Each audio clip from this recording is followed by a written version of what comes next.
About 4 pages long, these 6 slips. So I would encourage you to limit your speech to 3 minutes. Because unlike our illustrious leader, I will not hesitate to use this gavel. You're forced to it. Please. So I ask you to be lenient and think of others that want to speak as well. And our first speaker will be the Representative Hall, who is the sponsor of this bill.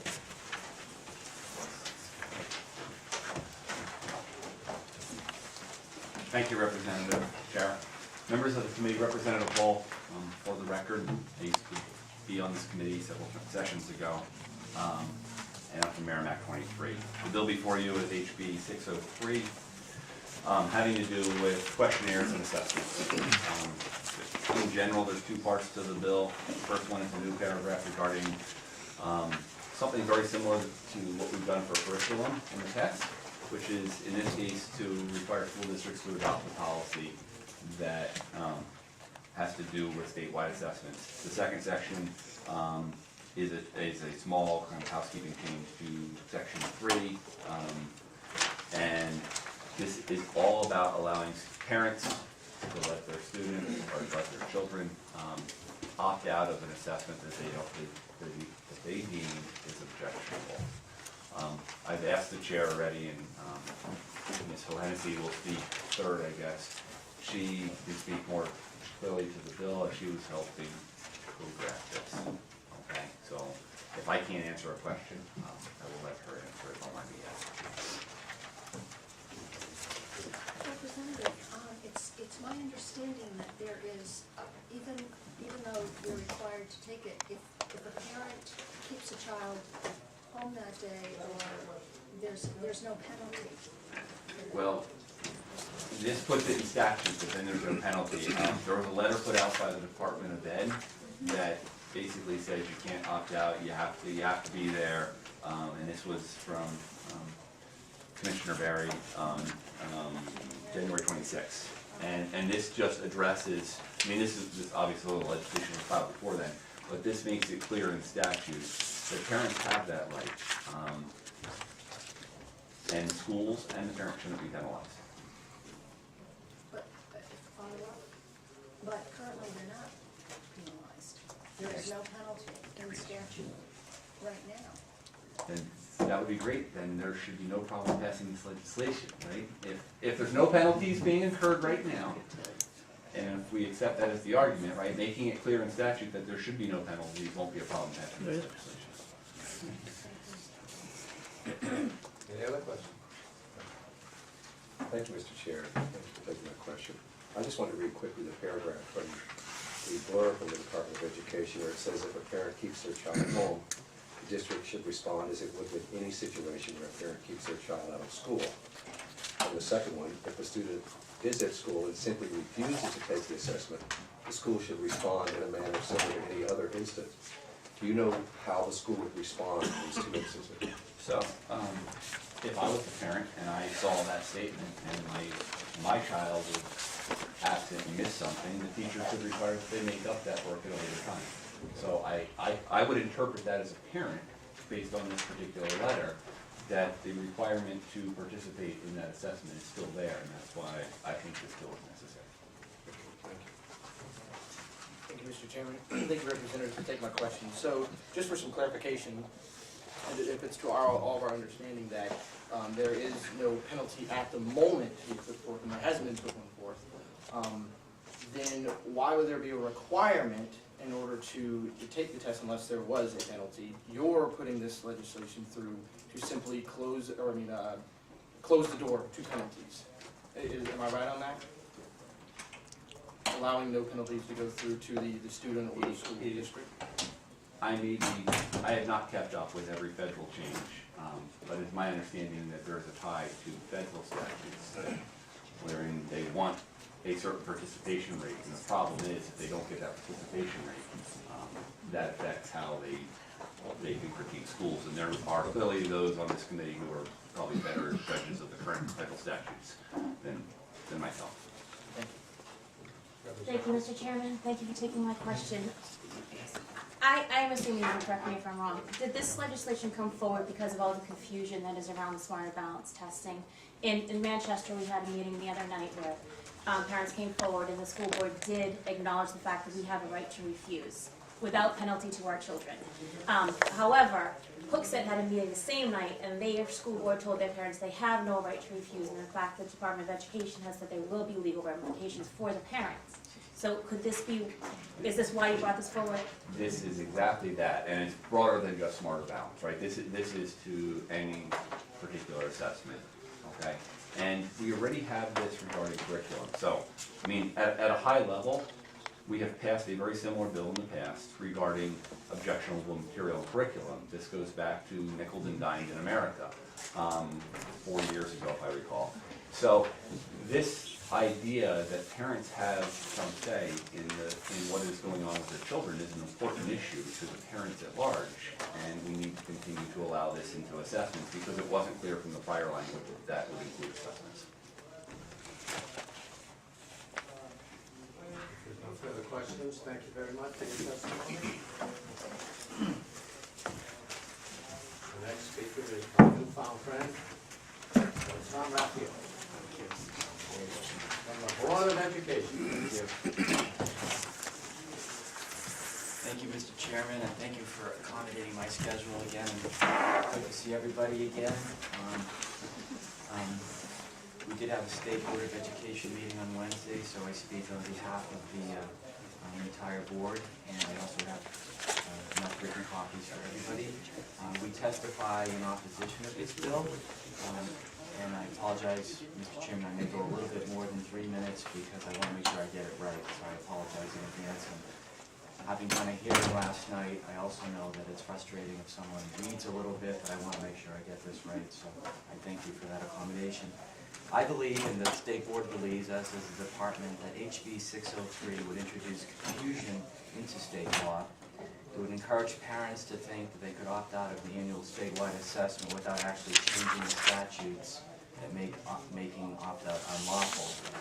Any statute that encourages parents to selectively withdraw their children from the annual statewide assessment undercuts the ability of state schools to provide the adequate education mandated by the New Hampshire Constitution.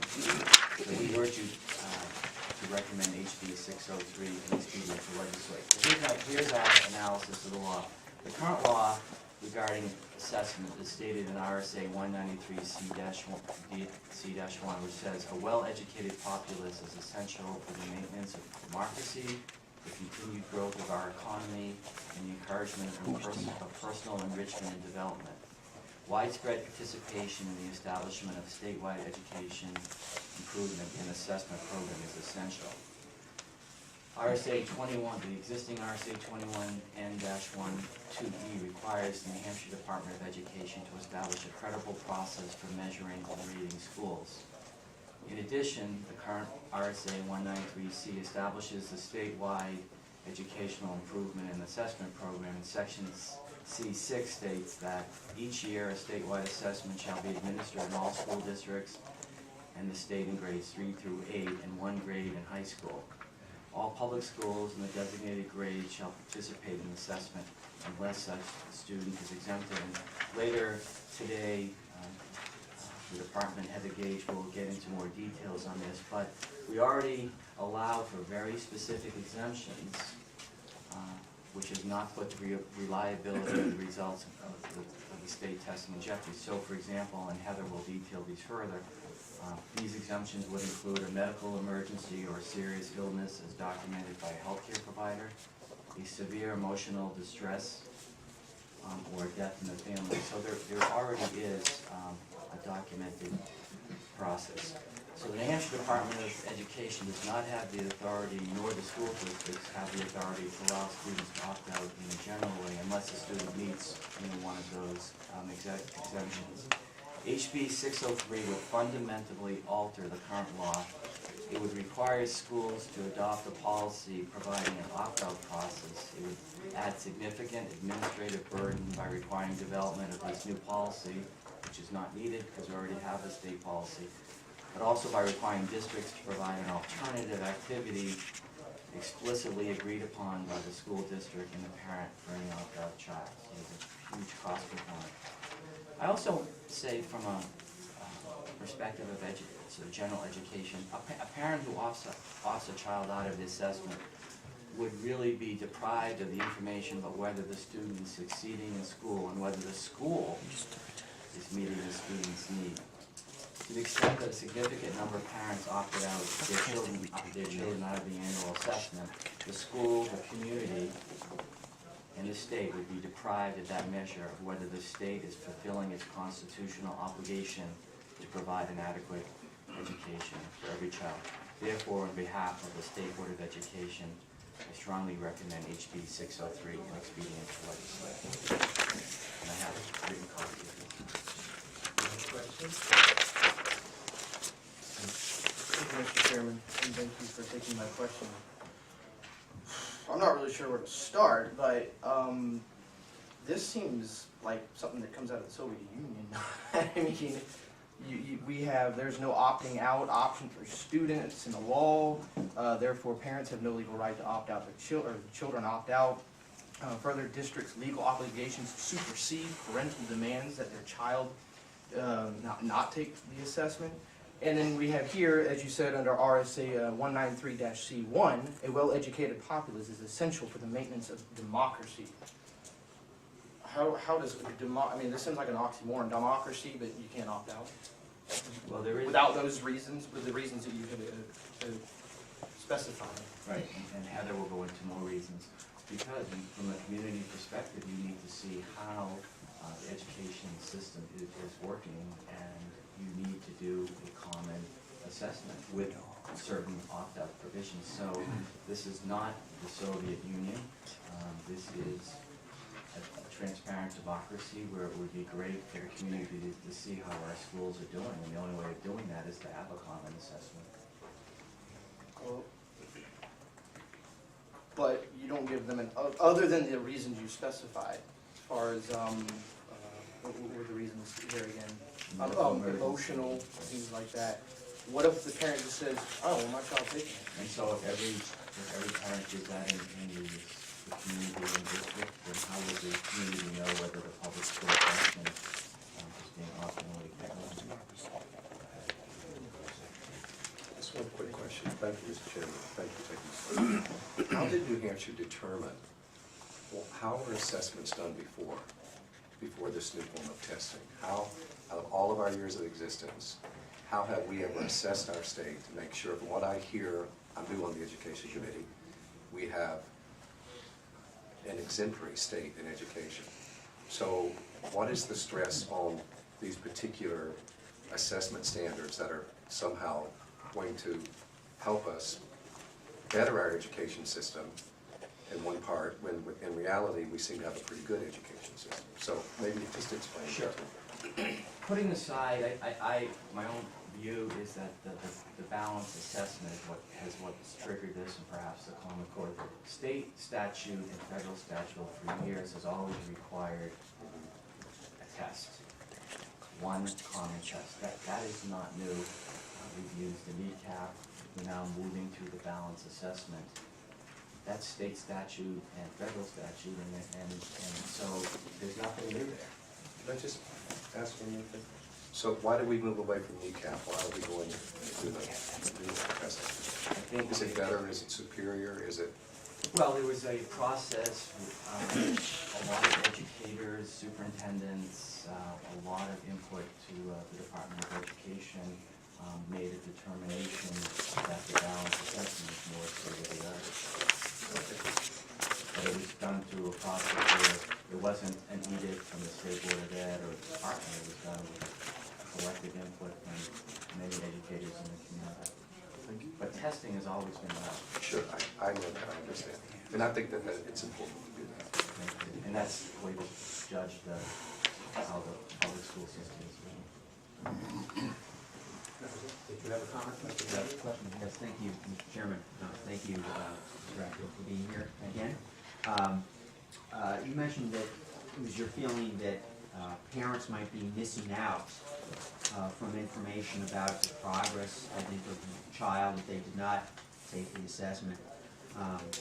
But on the other hand, we've had many discussions about the plethora of assessments and testing that are going on, and I think you commented on that yourself, and I think there's a general feeling maybe on the committee that there is too much assessing going on, and maybe we need more teaching rather than testing.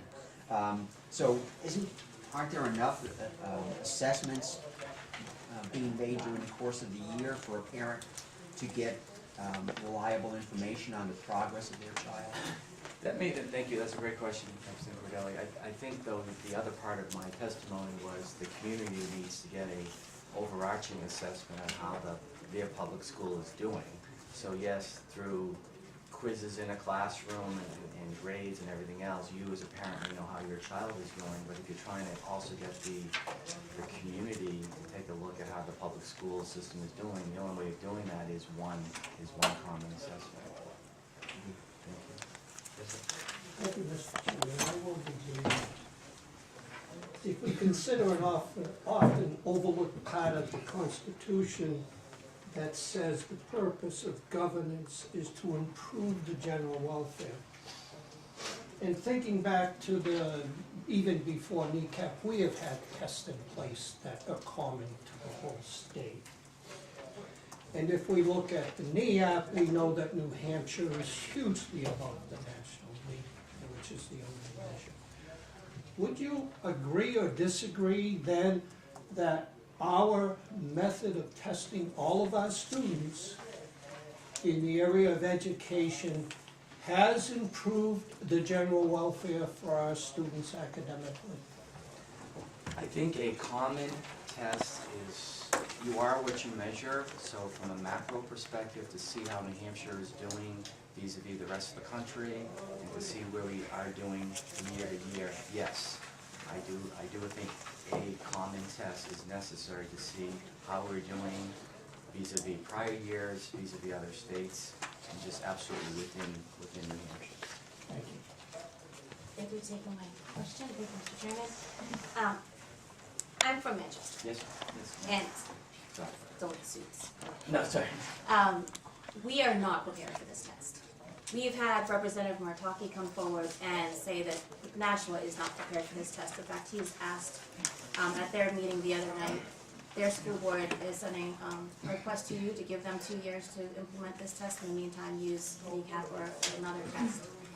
I've spoken with IT people in Manchester. We're not ready. So the two largest cities in this state are not ready for this test, which leads me to believe that the smaller cities and the towns are not ready for this. Parents understand this. We've seen what's come forward from the teachers that took this in Nashville. We're paying very close attention to what's going on, and we understand the frustrations that are attached to this. So, wouldn't it be clear to you that parents are not willing to put their children through this until the kinks are all worked out and you have it so that they can actually sit down and get a fair assessment? Because it's well known that this year is not going to be a fair assessment. It's not going to tell us much. The scores are going to be very low. There's lots of mistakes that are going to happen. The technology isn't up to date. So as a parent, wouldn't you think it's your right to opt your child out of something that could be so frustrating to them as it has been to the adults around them testing this, to take them out of that situation so that they're not going into school feeling very frustrated and bringing that negativity forward with them for future tests that could be of value to them? Okay, so there's a lot in there, Representative Sullivan, thank you. So in the first part on the Nashua representatives, I am expecting that letter for the waiver, but there is no ability to have a waiver from the balance assessment. So that's what the response will be. We, as you know, the Manchester School Board ultimately believed that and voted that there is no waiver to the balance assessment. That is the common assessment that has been selected by the state of New Hampshire. So we will decline that request. As far as whether the children and whether the school infrastructure is ready for it, I think we know that it may to some extent be a work in progress, but keeping in mind that the infrastructure needed for the balance assessment, and there is a paper option, by the way. I think all of us around the table, I think, would believe that don't you want all of your schools to have the proper technology and high-speed internet? So some of that infrastructure needs to be done anyway, and there is, and Heather can address this, but there are paper alternatives if need be. And whether our children in New Hampshire in general do well this year, it starts, that's the benchmark. And from there, getting back to your question, we can move forward and improve. Thank you. Make it brief.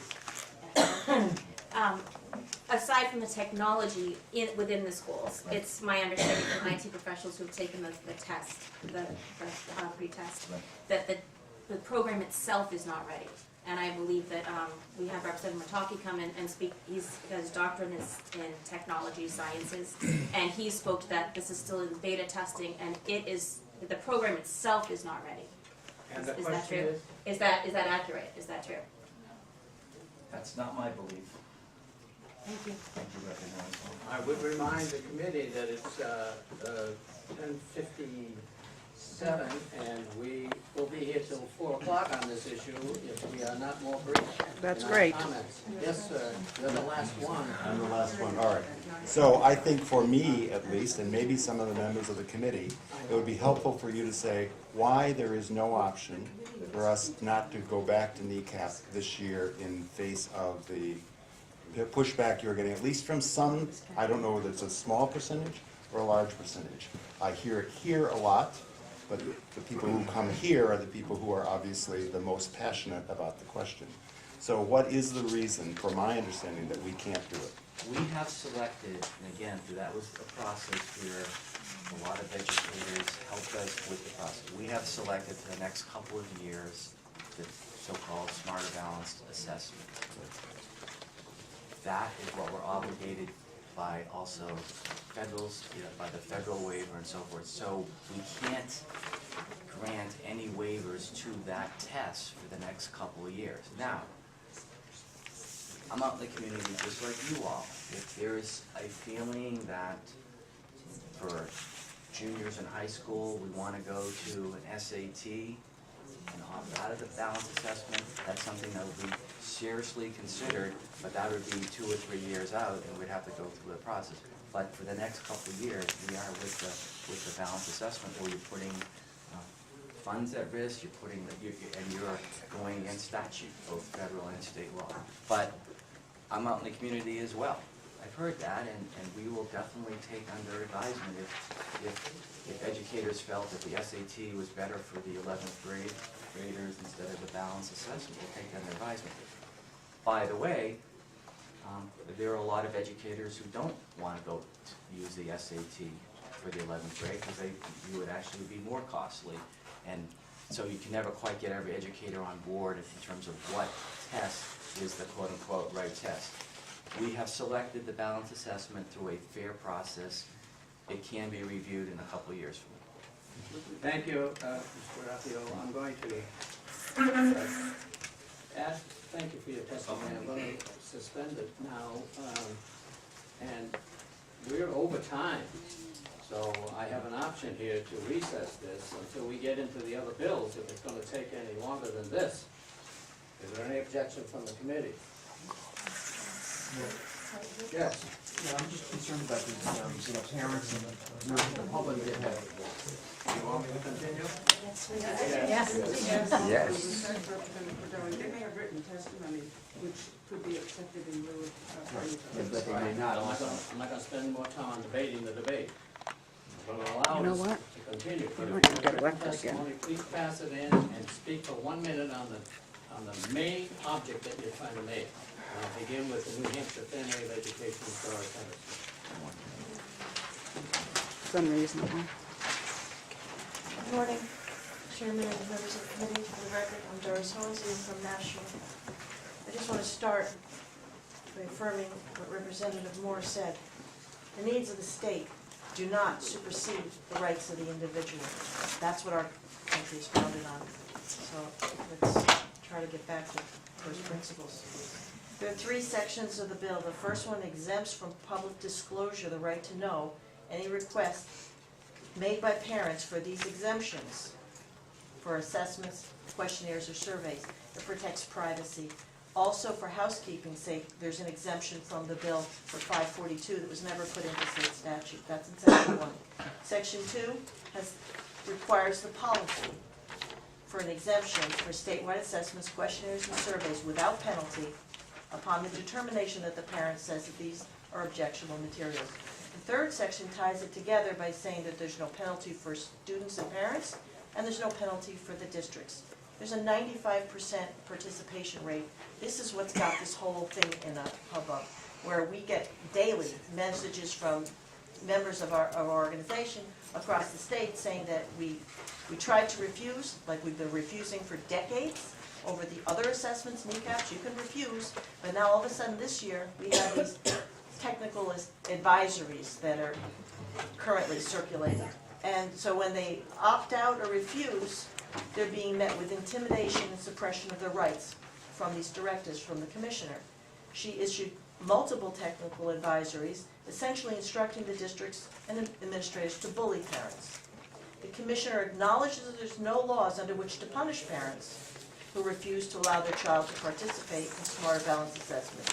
Yet she instructs the districts to trample the rights of parents by informing them that they have to take the assessments anyway, that it's only a very restrictive exemption. They're not asking for permission, they're saying no. So why all of a sudden are we having this problem? I'm going to rule that your testimony will end now. We understand what the main problem is. He had 20 minutes, What? the previous person had 20 minutes, and I I know barely that, have that's one. why we're in a predicament now. This is I asked you to discriminatory. give us your main point in 1 minute. Please. That's discriminatory. So when parents have the courage to exercise their right of refusal, they're told that their child will have to make it up. This happened to me in 2010. My daughter tried to refuse the kneecaps. We had weeks of correspondence back and forth to the state and the district. And they said, oh no, there's only these exemptions. And I said, no, if you put it on her transcript, which against school policy, she's opting out. If you follow school policy, you can test her. They're saying, no, we have to break the law and put this result on the transcript. So they locked my daughter in the principal's office, refused to let her call home, and said she had a choice. She's either suspended from all more classes or she takes the makeup test. That's what we're facing. That's why this bill needs to go through, because they have a 95% participation rate and they are pulling out all the stops, and we have heard from one end of the state to the other that this is a problem. The commissioner is acting under the color of law to suggest that her little regulations and statutes supersede our rights that predate this. With all due respect, you're being redundant, and I'm going to suspend your testimony, and I'm going to ask the committee not to ask any questions. If Well, we I can have- discuss this later.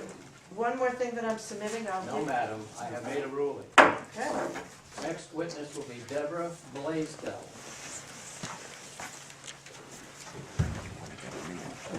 Come to new lows. Yes. I am concerned about the ruling of the chair that the committee cannot ask questions. I do not think that's proper. We're elected representatives, and to silence us is certainly something that I'm not aware of is happening before. Then I will remove that. That was a suggestion from one of our senior representatives. And if you wish to ask questions, you and anyone else on this committee, I will stay here till midnight if we have to, because this is obviously a very controversial bill. So I apologize, representatives, for making that ruling, and I take it back. Do I get You questions? may continue. I may continue? If you're Deborah, Deborah Blaisdell, So I'm trying, yes, got it. you may continue. Well, given only 1 minute, I assume some of these other people will bring up things that, there is something that I do feel I need to say. We here stand by the Constitution, specifically the 14th Amendment, where parents' rights are broadly protected by the Supreme Court decisions of Meyer and Pierce, especially in the area of education. The Supreme Court has repeatedly held that parents possess the fundamental right to direct the upbringing and education of their children. And I need to tell you my family story. In China, there is a law, a one-child policy. In many poor areas of China, it's impossible to get child support. It's impossible to get birth control. My daughter was born in China, and more than likely, due to the one-child policy, her birth parents were forced to give her away. Though we'll never understand why, she is our destiny, a precious gift, for which we will ever be grateful. We have been given to raise and nurture her. Included in this is her education. Because of this law in China, I cannot even imagine the grief that her birth parents feel every day at her loss. But I thank God that she was given life. Now, many aren't that blessed in her country of birth. To some, this may only be a test. But to her father and me, her education is part of who she is becoming. Her father and I are nurturing her and know her best. Not the state, not the district, not the school.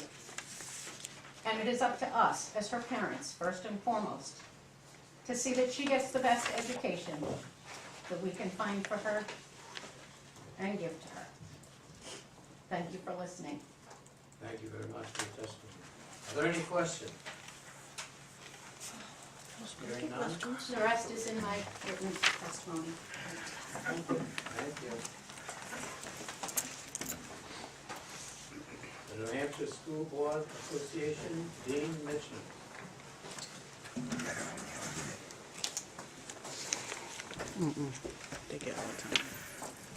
Thank you, Mr. Chairman. Dean Mitch here with the School Boards Association. We do not have a specific position on this bill. I would note that we already have policy requirements dealing with opt-out provisions, and that presents no problem for us. But we do have concerns that the bill raises a couple of specific questions that we believe should be addressed by both legal experts as well as statisticians. First, we would say that Section 1 is not needed. We treat these requests as part of a student record, and therefore they're already exempt from the right to know law. But Sections 2 and 3 both raise questions that we believe need specific answers. They're relative to state adequacy obligations that exist for all students in the state, and the requirement that an adequate education is ensured for all students. And so it touches on the accountability aspect in the insurance provision. Those questions are involved, as well as state and federal relationships and the ability of the state, the Department of Ed, to make exceptions to state law. The other question the bill raises is relevant to the use and purpose of the assessment program.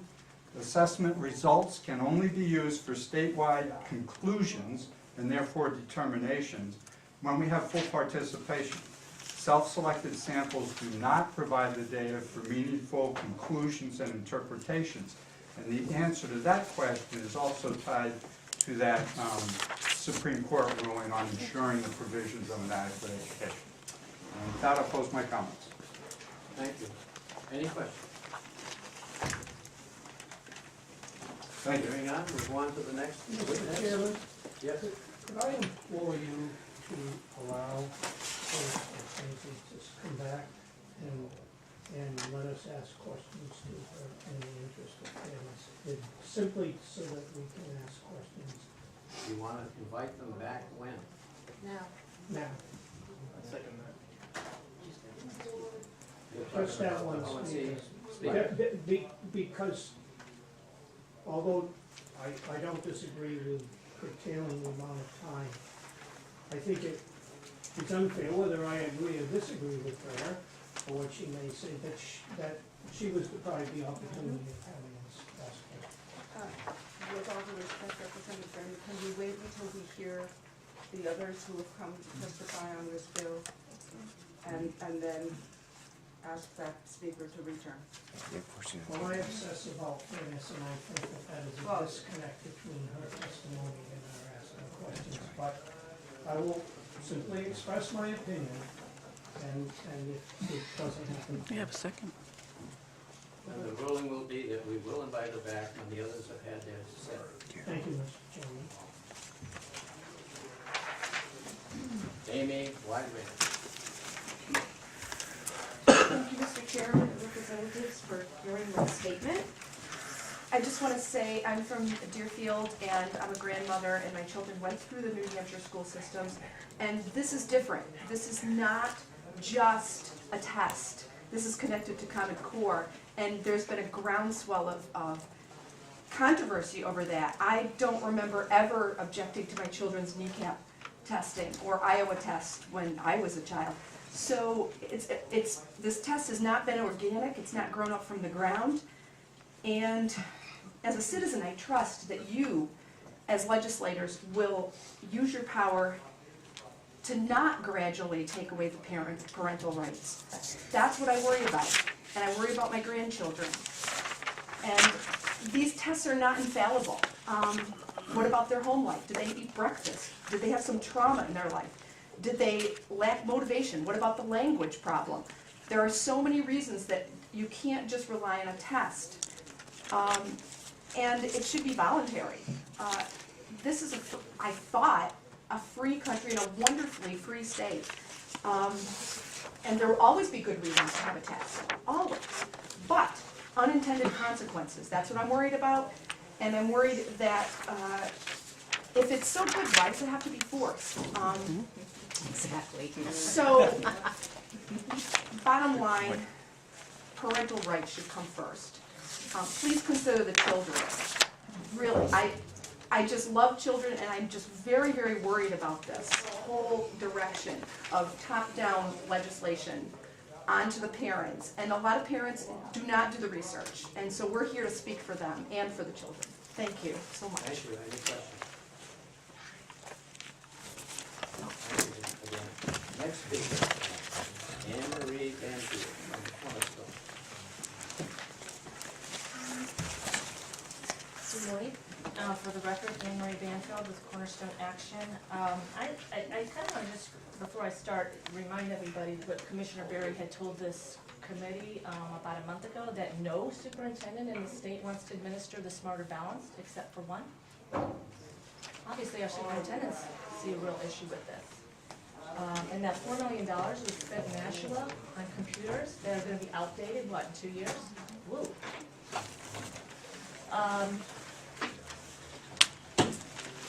We come here in support of 603.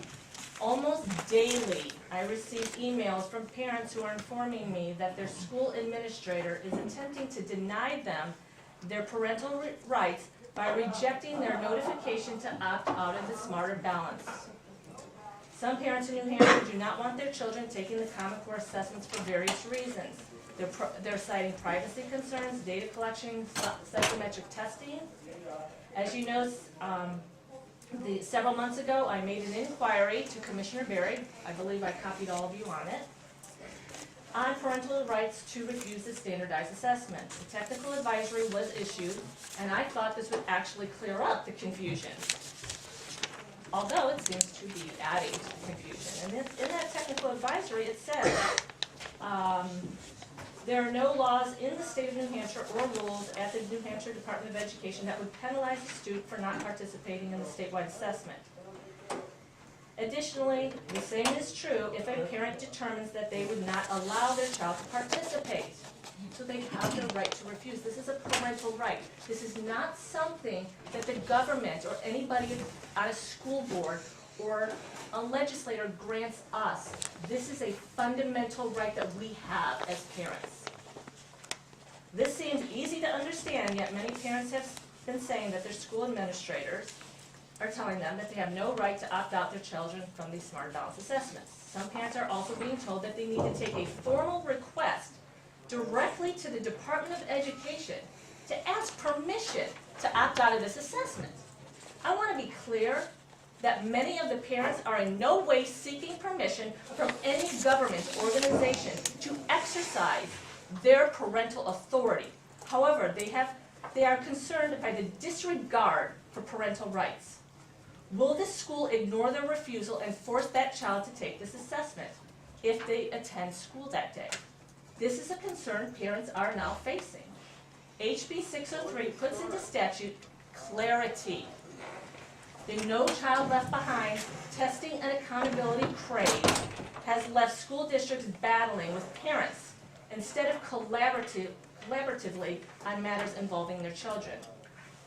Some of this week's bills that were proposed were examples of parents trying to take back their fundamental rights.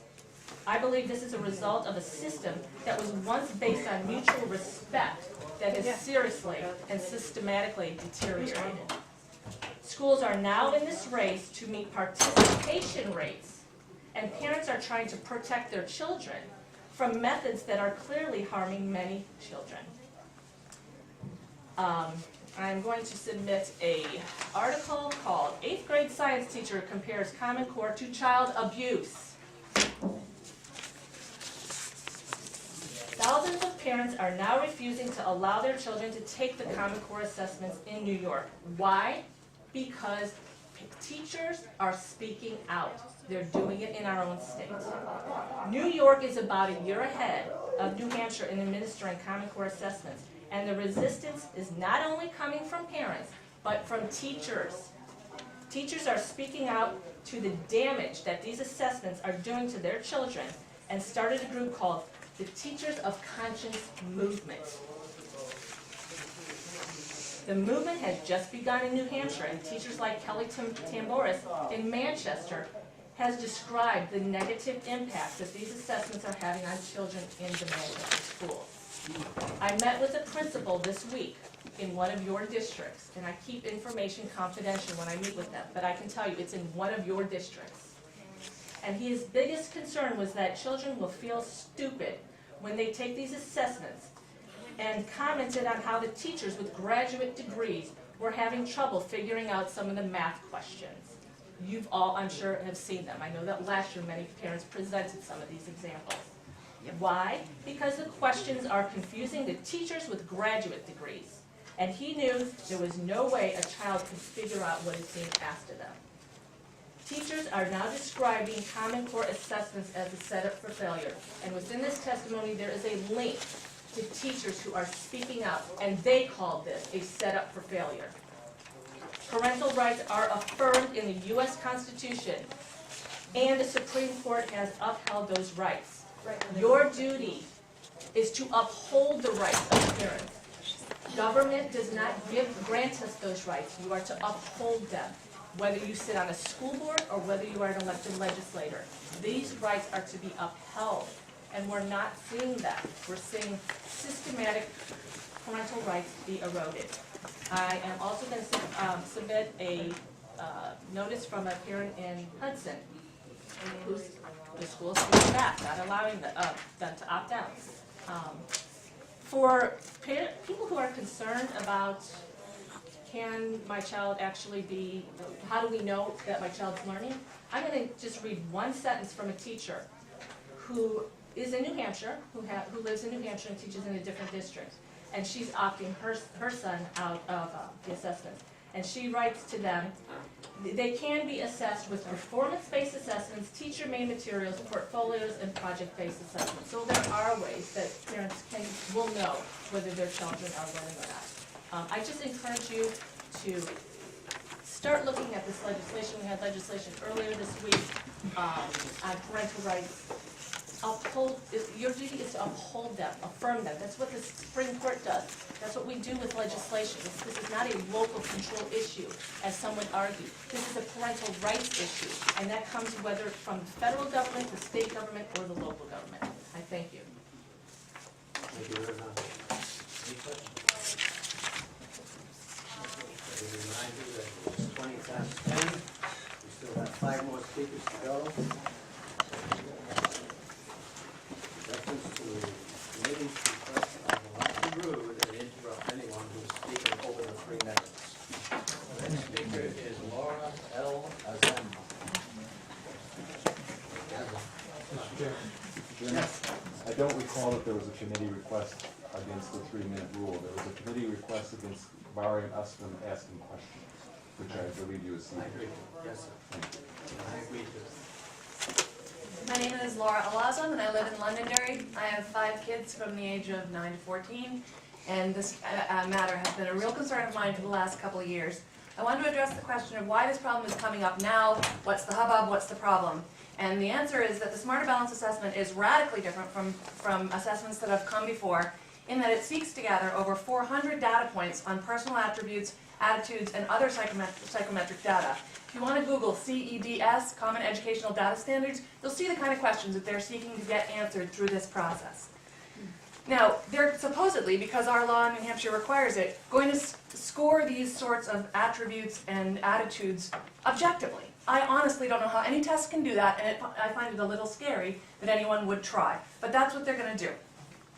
Also, the reason that this is a big problem is because in looking forward to this test, the Federal Education and Privacy Rights Act was changed in 2011 to drastically reduce parental consent requirements and to change the definition of educational entities so that the data that's going to come from this test can be much more widely shared than any data has ever been shared from these kinds of assessments in the past. They will go to publishers, they will go to technology companies, they will go to just about anybody that the Federal Department of Education and the Smarter Balance Consortium wants to share them with. New Hampshire repeatedly says they're going to keep this data confidential. But if you can triangulate with 3 data points, or 30, you can surely triangulate with 400. For people like me that have children that came out of foster care, that have backgrounds that I don't want to follow them into their adulthood, I don't want the federal government to amass 400 data points on my children in some sort of misguided effort to assist them through their life, to create this cradle-to-career education agenda that Secretary of Education Arnie Duncan brags about. I don't want the federal role in education to be fundamentally shifted to increase their role, as he has repeatedly bragged about. And no, I am not some white suburban mom who's disappointed to find out that her kids are stupider than she thought they were, which she has also accused me of being. The bottom line is that this data, this test, amounts to objectionable material to me and many people like me who are horrified that this is what our state has come up with administering to our children. If the state wants 100% participation or anything close to it, I suggest that they come up with a less horrible, less invasive, less completely privacy-stomping test for our children to take in school. Parents are, every single day, being intimidated by the deans of schools that they approach. I just was speaking to a very upset woman who's a good friend of mine yesterday who went to Pinkerton Academy and was told that she had no right to opt her child out of this test next year, and that if she was going to keep pushing it, he'd have to get the state involved. Now, to her, that sounded like, I'm not a good parent, they're going to get the state involved, and what is that going to mean for me? This is unacceptable bullying by the administrations of these various schools that are feeling incredible pressure from the top down to push these tests on parents, and it's got to stop. You're responsible for upholding parent rights. It is clearly laid out in the Constitution that we are responsible, not Tom Raffio, but I'm responsible for my child's education. And I'm offended by the notion that I'm somehow or another not a good citizen because I don't want the state to tell me how my kid is doing in school. I'm well aware of how my kid is doing in school without the Smarter Balance test, and I'm sorry that I'm getting so upset, but I feel incredibly strongly about this. We are standing at a crossroads in history, and if we don't say stop, it's going to be out of control. That's all I have to say. For your eloquent testimony. Thank you. Amen. Are there any questions? Next speaker will be Deborah Olster.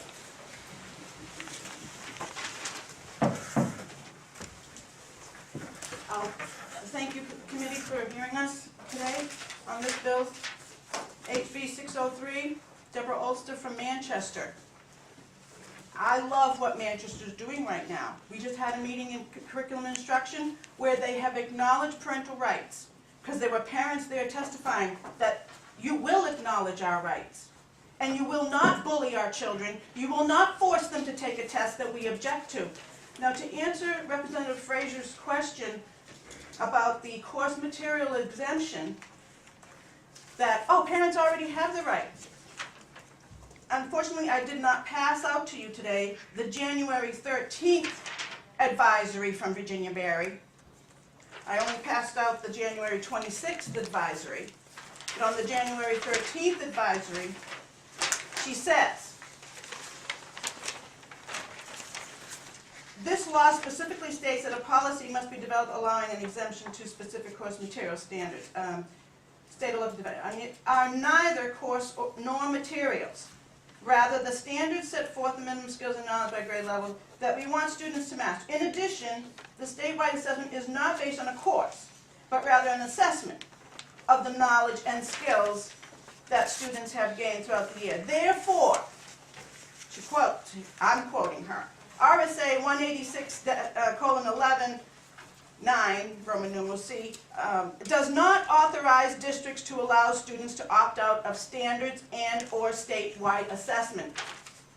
So you cannot use that argument according to Virginia Barry. Parents are not allowed to use the objectionable course materials to opt out of the assessment. So now what do we have? We have nothing except trying to push back with our constitutional rights. Now, then we hear from the Board of Education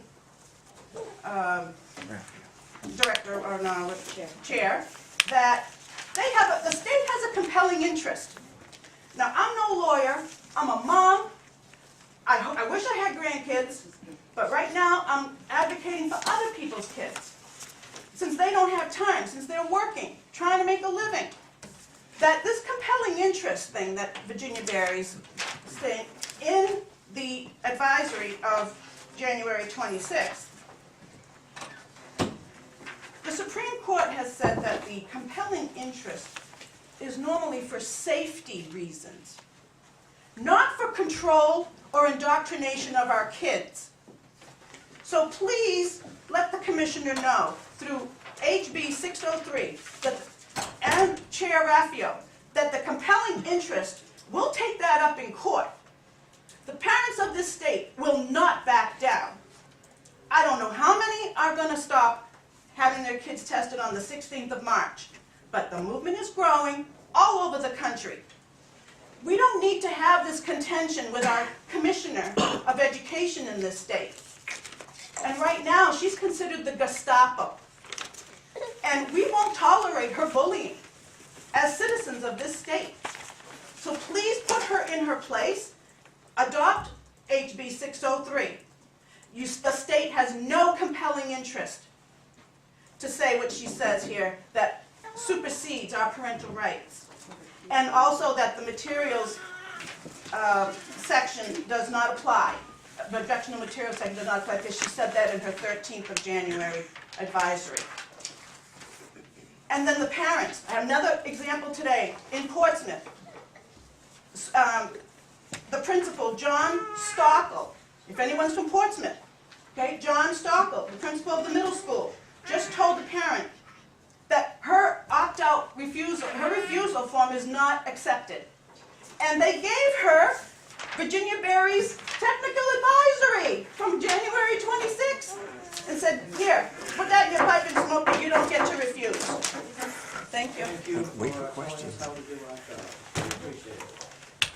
Is that sarcasm? The next speaker is Glenn Willett.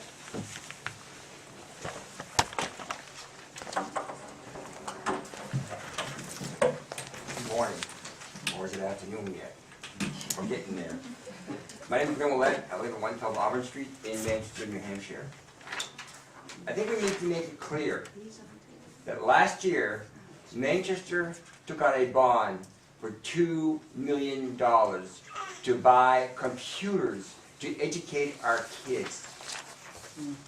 That $2 million bond for computers is now being used to test our kids for things that are not educational. The 400 that was brought around here, that's what I'm talking about.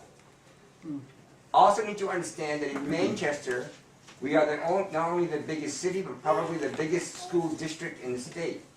And we have a difference from all other school districts. 96% of all the refugees come to Manchester. That means for the first 2 years that they get into our educational system, they don't speak English or very little. Yet they are going to be forced to take the same assessment test as the whole group. And of the overall testing, we expect it will bring down 30% of the overall grade of our district. That is not a fair assessment. and the kneecap. We just took the kneecap. And you know what the assessment was? We improved 20% from last year. And remember, New Hampshire was number 4 of all 50 states in education. That's pretty good. That's above national average. So why are we creating testing that we don't has no proof? It's never been availed. We wanted a simple form that came out of New York that asked permission to opt out as parents. Virginia said, no, absolutely not. You have 6 reasons only. Parents don't have the right. Our school board,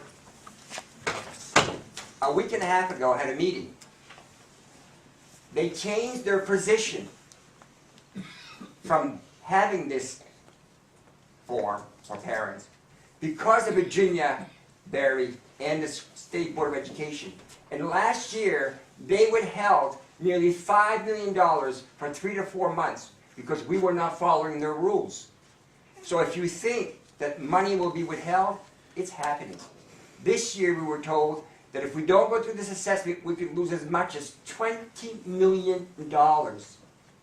That's not democracy, people. That's dictatorship. Our education in New Hampshire is good. It works.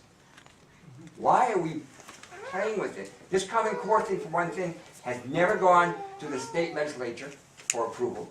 And it's never gone through Congress. It's being shoved down our throats. It's not a fair assessment. And I want to end with this here. Our school board, a week and a half ago, had to admit defeat to the Board of Education in New Hampshire. That they had won. Because our parents did not have the right to say no to the State Board of Education, and they cannot opt out. Yet we're being told here by the state today, in their testimony, that they have that right. Well, let me make it clear. The U.S. Constitution, the New Hampshire Constitution, and the Manchester Charter says that they have that right. And the Supreme Court, if you go to the Supreme Court, has made many decisions that parents' rights prevail. Because of Virginia Barry, it does not. Yet it is not state statute. So please consider this bill, as I am totally in favor of it, and let's put it into law that parents do have a right. And it is their responsibility to educate their kids. And that these kids do not belong to our government.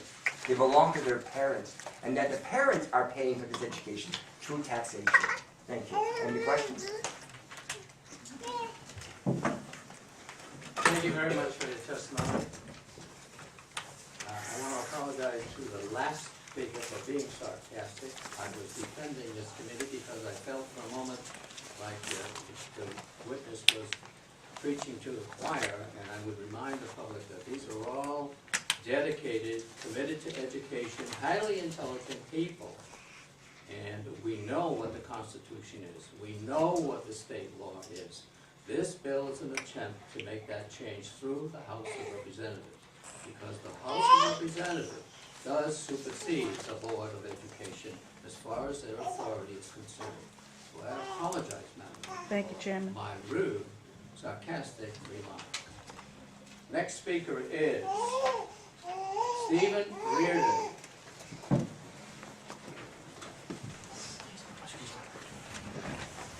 Mr. Chair, thank you, Representatives. I came here today to talk because I serve on the Raymond School Board. I'm not speaking for the school board, but I do serve on the school board, and I do have a student in the Raymond schools. And there's a fair amount of pushback from the parents in the community about this assessment, and they want to opt out of it. And our roles as school board members is to uphold and affirm their rights. But there's this ambiguity coming from the Department of Education about, well, you can't opt out of this.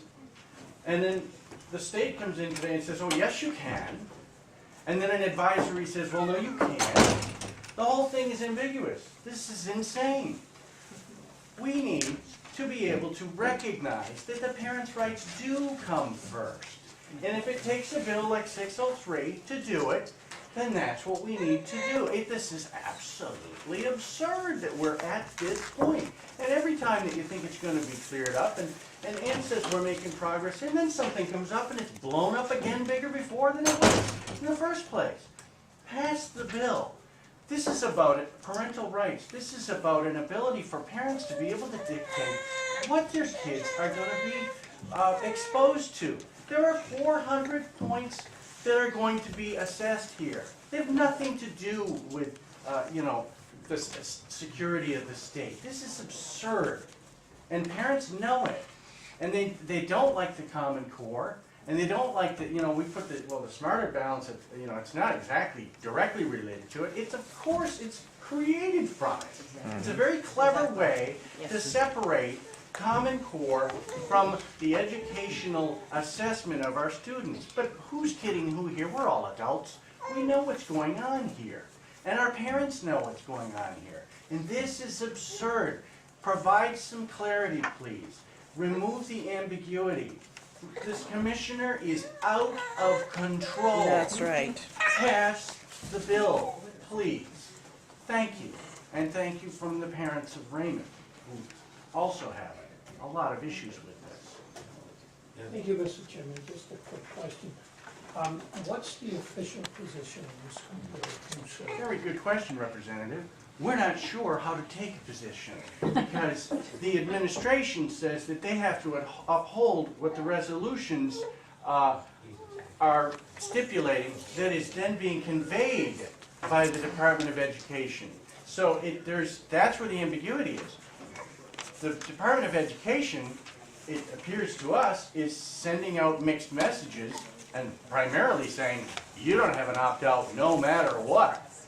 And the RSA is ambiguous, and we don't know how to answer our constituents.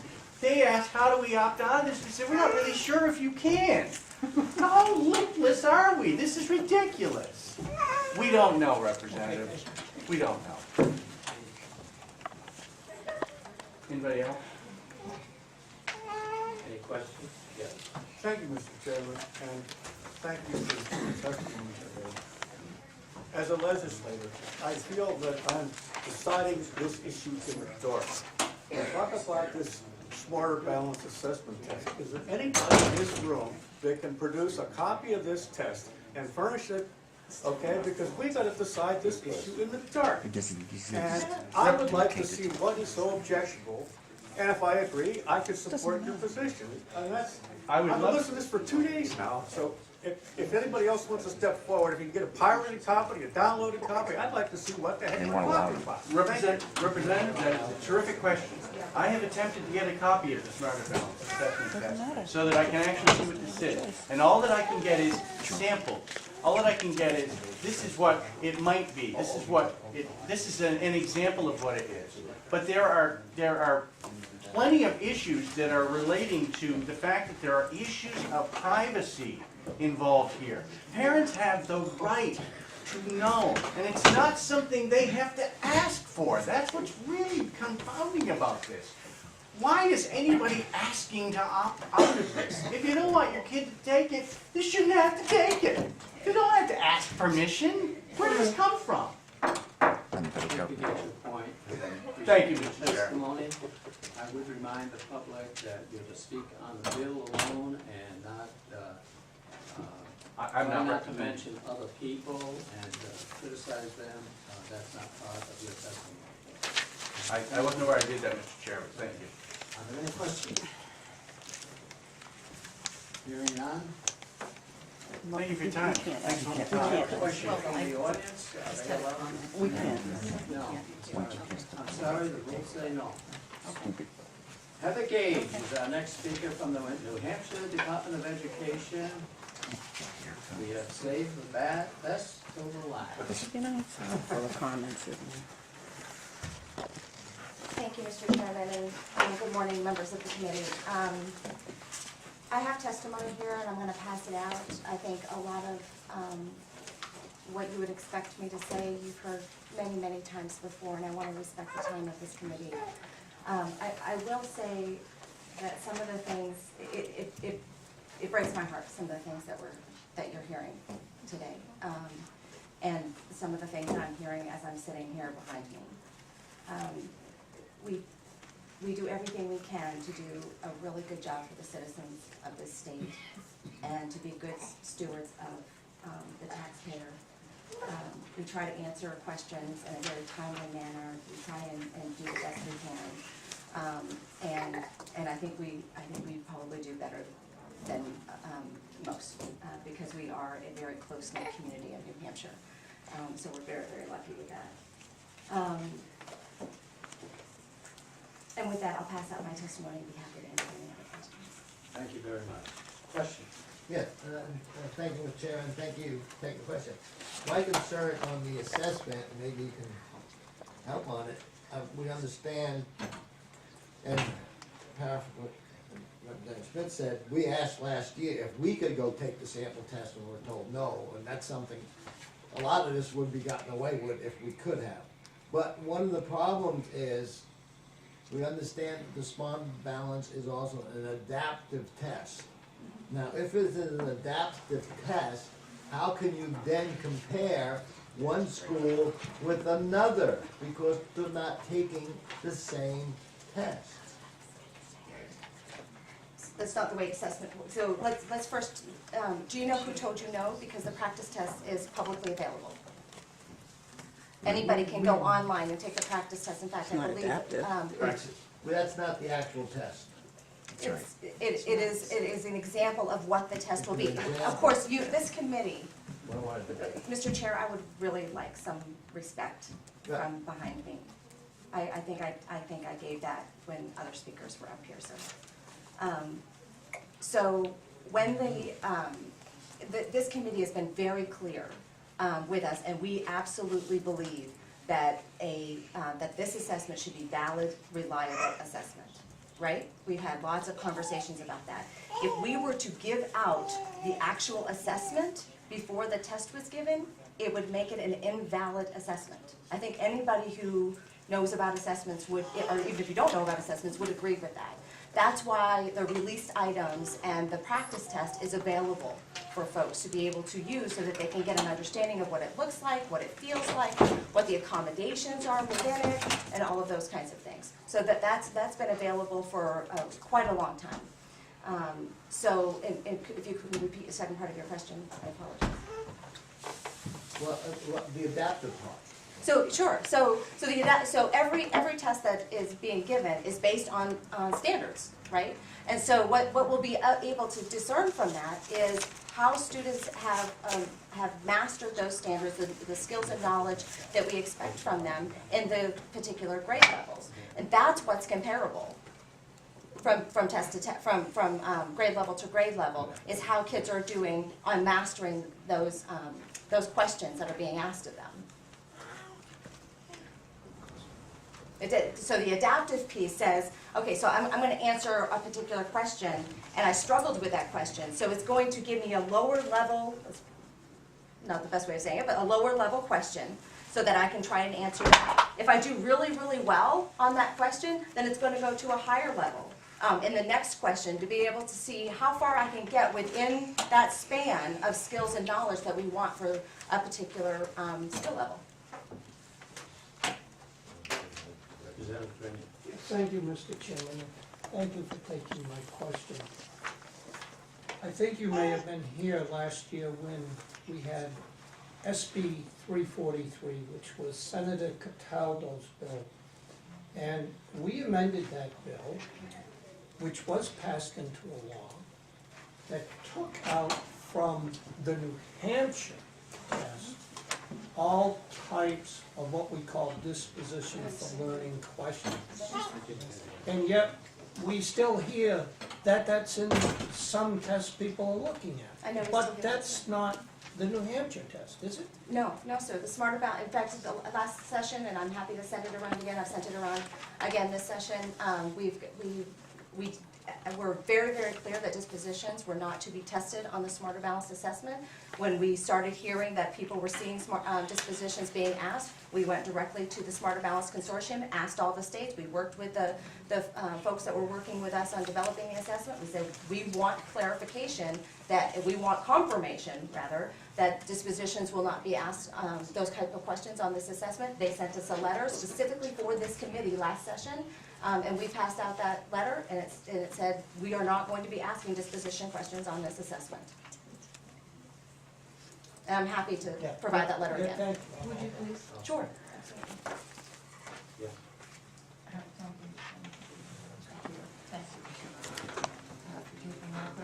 I want to follow up on that. I was very confused by all the testimony about the 400 data points. I assumed those were meant to mean data points on disposition, and I was confused by that because I thought we had taken care of the issue of dispositions not being in the test. So is that what the 400 points are that are being referred to here, or? I'm not sure where the information is coming from. We do have because one, we think it's a best practice, but two, I think Representative Cordelli made possibly one of your bills from last session. We also reiterated in this general court that it was important for us to be transparent on the information that's collected. That information is not from assessments. What we collect from the SMART analysis assessment, same thing what we collected from the NECAP assessment, is how kids are doing academically in math, how they're doing academically in reading, how they're doing academically in writing, and so forth. So those academic skills are being collected. What we also collect is the child's name, so that we know if a child took that assessment. And a few other data points that are allowed in, if you remember Representative Kirk's privacy bill. We supported that bill wholeheartedly. We have ensured that our structure and anyone that's working with us on Smarter Balance is aware of that law. We will not supersede student privacy rights on that. Thanks. Representative Dudley? No. Adam first. Thank you, Mr. Chairman. Thank you for taking my question. So you said a few moments ago that there's only samples found online, correct? Not the full test, correct? It can't be, sir, because it would invalidate the assessment. Right. Okay, so then then why not, if the test is only given to students aren't going to find it online, the parents will. Oh, of course they will. The students will go find it online? Oh, yes. Okay, all right, fair enough. So, right, okay, so, well, why not let the parents go on and find it for their students or whatnot? I mean, what's the It would invalidate the assessment. Okay, so then why not, what if the parents just want to object, period? To the assessment? Correct, if they go online and they look at it and they say, I don't want my child even going and finding these samples, I mean, if they find something objectionable, then why not just let them opt out entirely? Opt out of looking at it online? No, not just opt out, that's all. You're asking about the bill. Why not just let and we have been very, very clear about this. The Department of Education follows the law. We are not allowed to break the law. The law says every child shall participate. Nowhere in the law does it say that a parent can object without going through the 6 provisions. Those 6 provisions are a medical emergency or serious illness, social emotional distress, a death in the family. If the child is taking the alternate assessment or has taken the traditional assessment in another state and moved here during that assessment window, which is 12 weeks, and participated in another state's assessment system. So we have those that are already available to parents. If any of those issues happen, the school district sends a letter of exemption for that particular student. We sign off on that, we're good to go. And then, but the parent, just for a parent to say, I do not want to participate in this assessment, we don't have the authority to do that. The department doesn't have the authority. I'm so sorry, in doing so would be breaking the law. Thank you, I'm so sorry. That's okay. We've had testimony, and there's been a lot of concern over the past year or two about the assessments and the data, and also how students are identified when they take the test. And we've had testimony about that before, but I think it would help all of us. We have a lot of new members, and even for the public, if the board could come up with a description of identifying information or how students would be identified when they take the test. I think that might be helpful to a lot of people. We've actually sent that to Representative Kirk, happy to forward it to you. Thank you. Thank you, Mr. Chairman, and thank you for everybody's patience, and thank you, Heather, for your patience and testimony. You read 6 reasons that a parent could opt out, and it seems like the emotional distress reason, if a parent wrote to the board or to the state education department and said that my student would suffer severe emotional distress by taking this test, would that give them valid reason to opt out? If their healthcare provider provided that documentation behind that, then yes, that would be something that we would consider. And it would go through their school district. There's a process in place for local governance. Thank you. Yes, sir. Thank you, Mr. Chairman. I want to make sure we're real clear here. There have been charges by testimony both today and the preceding, deals with the whole question of dispositions. Yes, sir. Now, can you, first of all, define disposition? So, the reason why I'm chuckling a little bit, let me be clear, is because folks define dispositions differently. We've defined work-study practices in law of those, remember in the 80s we used to call them soft skills? That's really what we're talking about. We're talking about perseverance and attitudes and behaviors and those kinds of things, of making sure that we're able to be able to be in a workplace or in some kind of college environment to persevere. So that's how I would define that. It's the soft skills that we look for in students. And my understanding from what happened at the committee, with the committee or with the general court before I came on board, when you had the conversation around dispositions and changing that to work-study practices, was that it would be very difficult to, according to what I understand folks said, that they felt it would be difficult to assess behaviors of the soft skills on a statewide assessment, and that's why we don't have it. So this, I would assume, what you're saying, these are more the psychological questions around the disposition, as I interpret what you're saying. If I understand what the general court had in mind. Now, you gave to us in this committee last year a letter from Smarter Balance. Correct. That clearly stated Yes. that those dispositions would not be part of the New Hampshire Smarter Balance, correct? Or the Smarter Balance at all. Yes, sir. And that letter has been distributed Yes. to appropriate people, Yes. and yet we're still getting that question. Yes, sir. Thank you very much. Mr. Chairman? Okay. As a follow-up to that, I just have a quick question then, because on the smarterbalance.org website, in one of the work groups, it lists validation and psychometrics test design as part of their work groups. So, why would they have a work group to develop that part of the test if it's not on any of the Smarter Balance tests? The psychometric design? Yeah. Well, that's part of building an assessment. You want to make sure that it's psychometrically sound. What does that mean? I'll leave the representative for that. Right, I think that psychometric in terms of assessment design is totally different Oh, no, definition. we're not talking about. Right. No, I'm sorry. So psychometric design, and I wish Dr. Manti was here to be able to truly explain. I can give a definition to you. But the psychometric design is to ensure that it's a valid and reliable assessment. It's a process for ensuring assessments. In fact, Mr. Murataki, because he could really explain that as well. But it is part of the process of building a valid and reliable assessment. It doesn't have anything to do with dispositions or types of, those kinds of things. It's to ensure that it's a valid and reliable assessment. But I'm happy to send you that definition of it today. I apologize, there's not a second. Thank you very much. Thank you for taking my question. I just want to clarify my understanding on Common Core in other states versus New Hampshire. I think New York is often used as an example. My perception is they've had kind of a tough implementation because is their state much more top-down versus local control? Without a doubt. And weren't teacher evaluations tied almost instantly? Yes. Okay. Immediately, and so there were several states that had rocky starts to this. Not that we haven't obviously because of today, but the Common Core, or what I like to refer to as our mathematics and ELA standards in New Hampshire, is our baseline measure, are our baseline standards, right, for those two subject areas.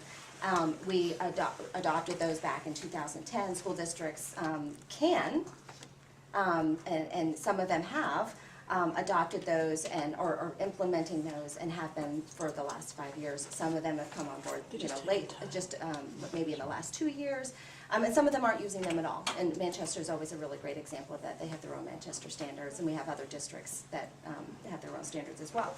And so that's perfectly fine. The reason why I feel very confident, even though the state and federal government requires us to have standards at the state level to be able to develop a statewide assessment based on something, if a school district wants to develop their own standards because they want to go above and beyond, then what's to make us think that those students aren't going to do well on this assessment? And so but it's also a good educational benchmark to say, well, Manchester kids, I'll just use Manchester as an example, Manchester kids, blew the socks off this assessment. Maybe we need to get a team together, look at what they're doing, and those kinds of things are really good in the educational environment so that we can help all of our students.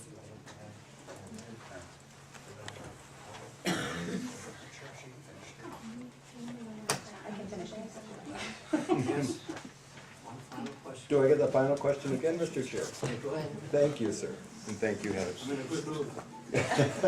I'm I'm not sure why.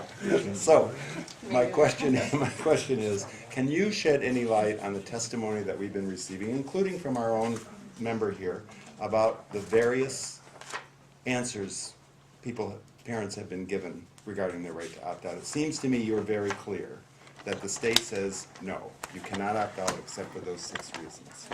Are school districts breaking the state law by allowing parents to opt out in another way? Yes, they would. There's no provision to allow them to They do would that. be if they did that. There's no ambiguity in what the state is saying to the school No. boards. What it seems to have caused confusion is the question that Ms. Banfield sent, and thank you so much for doing so, was, are there any penalties if a parent does not allow their child to participate? There's nothing in state law or state regulation that dictates what a penalty would be. So that's true. That doesn't mean it's voluntary. The law is clear that every child shall participate. I'm sorry if that seems confusing, but that's it. Yes, every child shall participate. No, there's not a penalty if your child doesn't participate. But the state and school districts cannot provide or approve a opt-out or a waiver for a particular child or groups of children or for a school district. We're not allowed to by law. It doesn't, there's nothing in law that gives us that right. 603. A quick follow-up. If we were to pass 603, would that change that? Yes. Would it change? It would change it because it would opt us out of federal requirements? I thought the No. requirements are both federal and state. They are. Okay. Yes. So my understanding is that we can't pass a state law that contravenes a federal law. That would be a bad idea, yes. Well, would this law not contravene part of the federal law? We would go to the feds and let them know this. They would get their lawyers together, they would look at this and likely tell us that you have instituted a law that's not appropriate. Likely. Likely. We don't I know. can't, I You would can't, never of course you predict. can't, no, but yes, all right. So we would be contravening federal law, and there would be a process that would have to go through before this law could actually come into effect. Right. Thank you for clarifying. Put us all in jail. Title I. Thank you very much. Thank you. I'm going to take a 3-minute break, and then we'll come back, and we'll allow small questioning.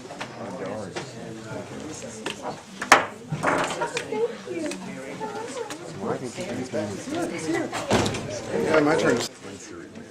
And now we're going to reopen House Bill 603.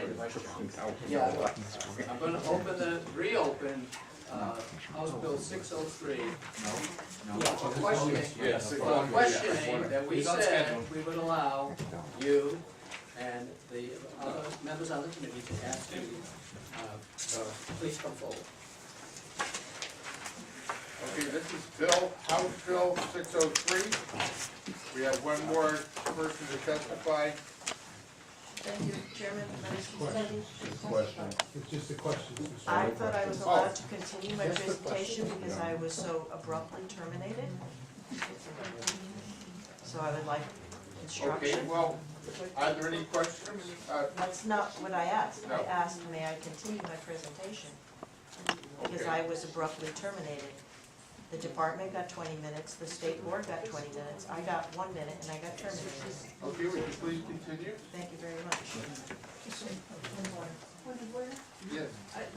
There was 20 minutes of questioning by the committee, he sat in the chair for 20 minutes, he didn't Correct. testify. Correct, you're right. Okay, good, I just wanted to clarify that. Correct. So, I would like to just register an Yes, objection to allowing the person to continue testimony. I believe she had her 3 minutes that were described. We did not allow her to have questions, which I think was an error, and the chair agreed that it was an error, and we brought her back for questions. That is my understanding of the situation. That's correct, Mr. Chairman. I think we should allow questions. Okay. yeah, I'm sorry. There have been so many testimonies in between, I think it's only fair to let her at least recap what she said so that we can see if we have questions for her, because honestly, I don't remember the testimony We have from an written- hour ago. She gave us Mr. Chair, we have written testimony from the person that we can refer to right now. Excuse me, but this is hostile. This is supposed to be a neutral body, and everybody that comes here is supposed to have their say. We have it taped. I did not get 3 minutes. I was terminated in the middle of a sentence. I was told I was redundant.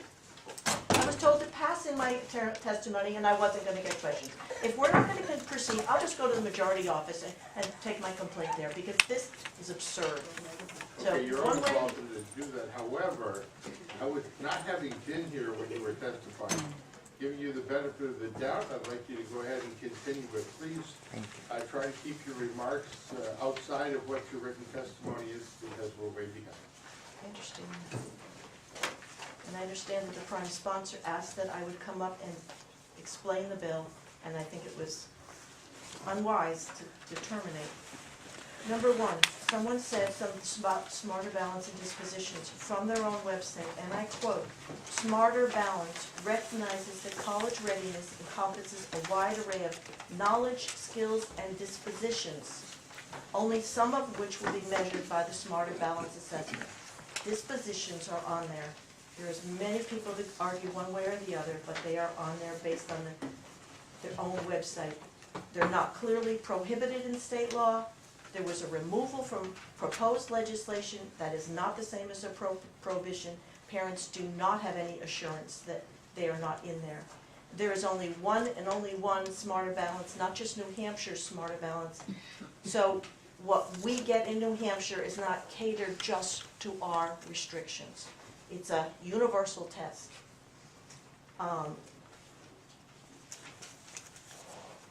There is also non-disclosures on this test, that minors are not allowed to tell what's on these tests to parents. Parents are not allowed to see the previous test, 2013 and 14, not the current one. So everything is shrouded in secrecy. So to forcibly tell parents they will have their child tested when they object over their constitutional right, it is abhorrent. This is going to lead to a lawsuit. There will be a lawsuit going over time. It's just only a matter of time. This is why these directives, which I believe you got copies of earlier this week when I handed them out in my testimony, these technical advisories that are telling the districts to bully and intimidate parents in opposition to their constitutional rights will provoke this lawsuit. And that's why we needed House Bill 741 that took out that sentence, that the districts and the school boards have to follow every rule and regulation of the board or the department. This is the type of thing that comes down from on high that confuses the district and makes them feel like, what am I supposed to do now? They have these rights, I have these directives, and they're caught in between a rock and a hard place. It is not possible to say that you have the fundamental right of free speech, and yet you do not have the right to develop the thoughts that go into your mind. You're taking minors who are vulnerable and saying that you can forcibly give these assessments, which I've heard members of the department say that these are instructive assessments. These Smarter Balance assessments are also instructive. So we're forcibly instructing our children through the administration of Smarter Balance assessments in opposition to the conscientious beliefs of the parents. It's a part, you can't have free speech if you're indoctrinating children. It just doesn't work. And I think that there needs to be more of an acknowledgement of the problem, and so that we can work together finding a solution. To say that none of this exists, it's all in our imagination, it is not constructive. And I'll end with that. Okay, let's go ahead and just take two more questions. Representative Grenier and, we'll take about three. Representative Cordelli next, then Bashirin, and we'll close the hearing on 603 after Representative Bashirin. Thank you, Mr. Chairman, and thank you for taking my question. It's been a while, but I remember you made a rather strong statement that the commissioner told, and I can't remember who, individuals to bully. You're saying she said to someone to bully parents about this. And I find that a bit shocking, so I wanted to ask you if you could provide us with a document that actually is a quote from the commissioner saying to, and I can't remember the group, that they should bully the parents. She doesn't, thank you for your question, it's a very good one. She doesn't say, please bully them. She gives these as the tools to intimidate and bully. She acknowledges in this one that they have a constitutional right, but then in this one she tells them to suppress it. So even if I say no for my child and I keep my child home, when the child goes in, tell them to take the test, like they forced my daughter. Take the test or you're suspended, you're out the door. That's promoting intimidation and bullying, these documents. But you said that she told them to bully. Those are your words. That is not an interpretation. Do you have a document that demonstrates that she told those people to bully the parents? Thank you for your question. In my testimony, I said that she is bullying and intimidating through these documents. So I'm sorry if you misunderstood me. Bullying, the word bullying didn't come out of her mouth. She's far more clever than that. Okay, Representative Cordelli. Thank you, Mr. Chairman. Thank you for taking my question.